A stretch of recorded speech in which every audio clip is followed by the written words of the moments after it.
lives. From my office at Tom Sawyer Island, I have a fantastic perch to look around and see how a sea of people live. Tom Sawyer Island isn't a ride. It's not just about distraction or thrills, and it's not the kind of place you go to be entertained either. It has all the potential you bring to it. Nothing more, nothing less. To find out just how much that is, all you have to do is show up. You don't need a plan, you just need to be present.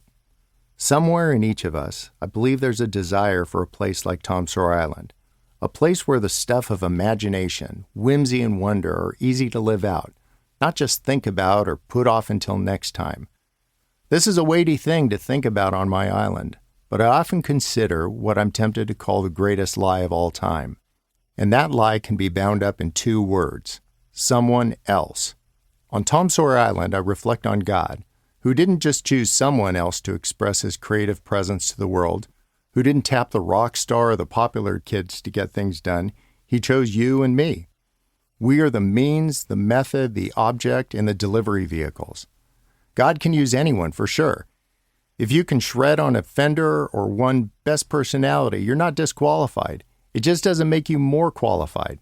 You see, God usually chooses ordinary people like us to get things done.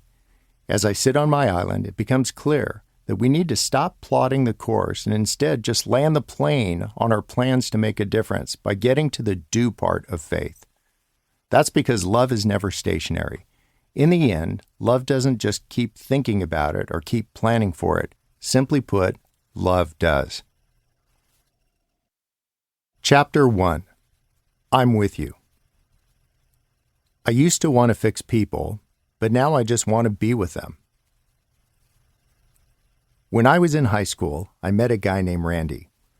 Randy had 3 things I didn't have: a Triumph motorcycle, a beard, and a girlfriend. It just didn't seem fair. I wanted all 3 in ascending order. I asked around and I found out Randy didn't even go to high school. He just hung out there.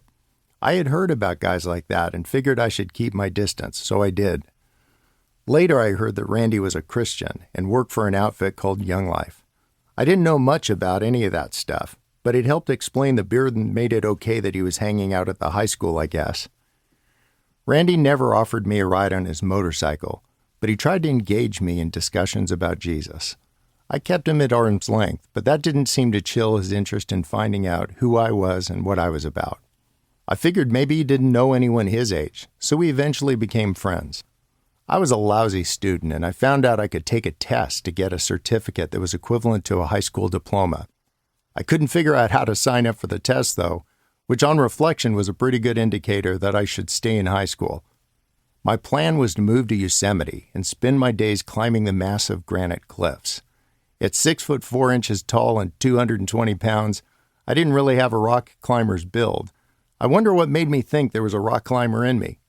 When you're in high school, you don't give much thought to what you can't do, though.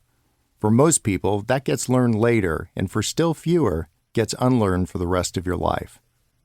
At the beginning of my junior year, I decided it was time to leave high school and make the move to Yosemite. I had a down vest, 2 red bandanas, a pair of rock climbing shoes, $70, and a Volkswagen Bug. What else did I need?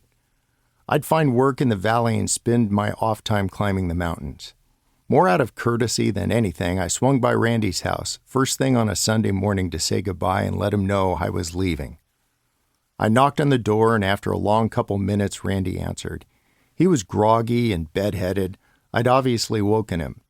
I gave him the rundown on what I was doing.